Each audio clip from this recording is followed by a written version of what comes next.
అందరికీ నమస్కారం. ఇదే మన సంస్కారం. మన ఛానల్ లతాకృతి చూస్తున్నందుకు మీ అందరికీ కృతజ్ఞతలు. ఇవాల్టి స్పెషల్ ఎపిసోడ్లో మనం చాలా విషయాలు తెలుసుకోబోతున్నాం. తప్పకుండా ఎండింగ్ వరకు మిస్ కాకుండా చూడండి. ఓకేనా? రెడీ?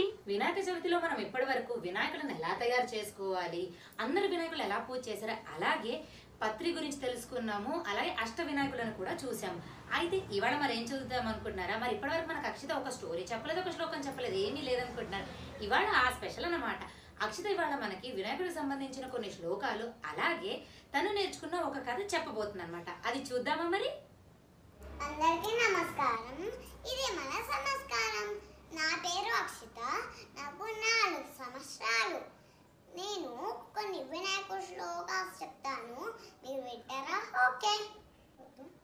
పార్వతీ నందన బాల గణేశ, పార్వతీ నందన బాల గణేశ, విఘ్న వినాశ వరద గణేశ, విఘ్న వినాశ వరద గణేశ, సురముని వందిత సుముఖ గణేశ, సురముని వందిత సుముఖ గణేశ, సుందర వరణ జ్ఞాన గణేశ, సుందర వరణ జ్ఞాన గణేశ, పార్వతీ నందన బాల గణేశ.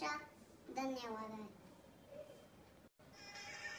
శుక్లాంబరధరం విష్ణు శశివర్ణం చతుర్భుజం, ప్రసన్నవదనం ధ్యాయేత్ సర్వవిఘ్నోపశాంతయే, అగజానన పద్మార్గం గజానన మహర్నిశం, అనేకదంతం భక్తానాం ఏకదంతం ఉపాస్మహే, వక్రతుండ మహాకాయ సూర్యకోటి సమప్రభ, నిర్విఘ్నం చరవే దేవ సర్వకాలేషు సర్వదా.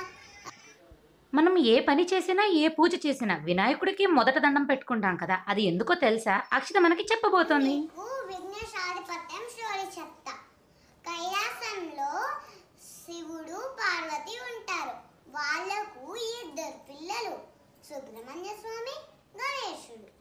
వాళ్ళు అప్పుడు ఒకరోజు ఏమైతుందంటే, నారద మహర్షి మేము ఎవరికి పదవి ఇవ్వాలి అని చెప్పేసి అంటే, గణేశుడు చెప్తాడు, నేను గొప్ప గొప్ప పనులు చేయగలను, నా వాహనం ఇవ్వండి అని చెప్తే, సుబ్రహ్మణ్య స్వామి చెప్తాడు, నాకు ఇవ్వండి, అన్నయ్య పొట్టాడు, నేను చాలా గ్రేట్, నాకు ఇవ్వండి అంటే, శివుడు ఒక పోటీ పెడతాను, ఈ 3 లోకాలలో ఎవరు తొందరగా స్నానం చేసి నా దగ్గరకు వస్తారో వాళ్ళకే ఆ పదవి అంటే, సుబ్రహ్మణ్య స్వామి నెమలి మీద కూర్చొని తొందరగా అయిపోతుంటాడు. అప్పుడు గణేశుడు చెప్తాడు వాళ్ళ అమ్మ నాన్నకి, నాన్న నాన్న ఈ చిన్నెలుక నన్ను మొయ్యలేదని చెప్తే, వాళ్ళ నాన్న చెప్తాడు మా చుట్టూ తిరుగు అని చెప్పేసి అంటే, చుట్టూ తిరుగుతూ ఉంటే సుబ్రహ్మణ్య స్వామికి ముందే గణేశుడు వెళ్తున్నట్టు కనిపించింది. అప్పుడు ఎవరు విన్ అయ్యారంటే గణేశుడు. అప్పుడు ప్రతి పూజ చేసేటప్పుడు గణేశుడికే దండం పెడతారు. ధన్యవాదాలు. హలో పిల్లలు, మన next art and craft activity ఏంటో చెప్పనా? స్కూల్ టీచర్ మీకు నాకు ఏ ఆర్ట్ అయినా క్రాఫ్ట్ అయినా వెరైటీగా అయినా సరే ఈ టాపిక్ మీద గీసి నాకు నెక్స్ట్ వెన్స్డే కల్లా పంపించండి. వెయిట్ చేస్తుంటాను. ఎపిసోడ్ మీకు నచ్చింది కదా? ఇన్ఫర్మేషన్ అంతా చాలా బాగుందా?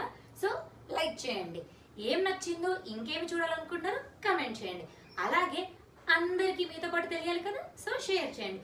ముందుగా సబ్స్క్రైబ్ చేయండి, సో దట్ మీరు ఏ స్పెషల్ ఎపిసోడ్ మిస్ అవ్వరు. అలాగే రెగ్యులర్గా మనం చేసే కుకింగ్ ఎపిసోడ్స్, శ్లోకాస్ ఎపిసోడ్స్, ఇలాంటి టైంలో స్పెషల్ పిల్లల స్పెషల్స్ అన్ని మిస్ కాకుండా ఉంటే సబ్స్క్రైబ్ చేసి గంట కూడా నొక్కండి. ఓకేనా? తిరిగి మళ్ళీ కలుద్దాం. లోకా సమస్త సుఖినో భవంతు.